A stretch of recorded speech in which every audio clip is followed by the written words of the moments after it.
Isinuko na ang isa sa dalawang mamahaling sasakyan na Bugatti Chiron na naipasok sa bansa nang hindi dumaan sa Bureau of Customs.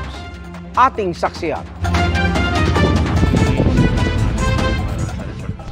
160 million pesos at wala pang import taxes yan. Ganyan kamahal ang pulang Bugatti Chiron na isinuko ng may-ari nito sa pamamagitan ng kanyang abogado. Isa ito sa dalawang Bugatti Chiron na ilang linggo nang pinaghahanap ng Bureau of Customs. Naipasok kasi ang mga ito sa bansa nang hindi dumaraan sa BOC.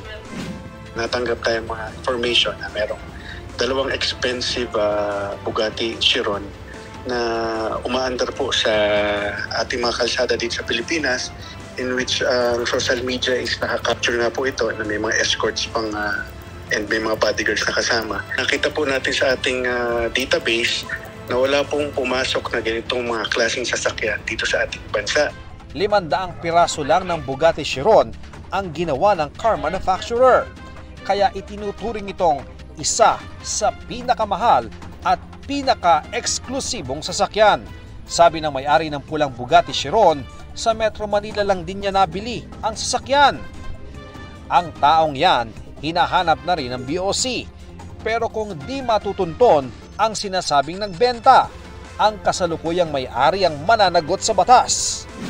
Yes sir, siya po. Kasi based po sa CMTA o Customs Modernization Tariff Act, kung sino po ang may hawak ng smuggled vehicle or smuggled goods, siya po ang sinasabi natin, tinuturing natin na siya yung smuggler. Kung mapapatunayan niya po na talagang hindi naman po siya yung nag-smuggle at talagang nabili niya lang sa totoong tao, kakasuhan naman po natin yung kanyang pinagbilihan. Para sa GMA Integrated News, Ian Cruz ang inyong saksi. Mga kapuso, sama-sama tayong maging saksi.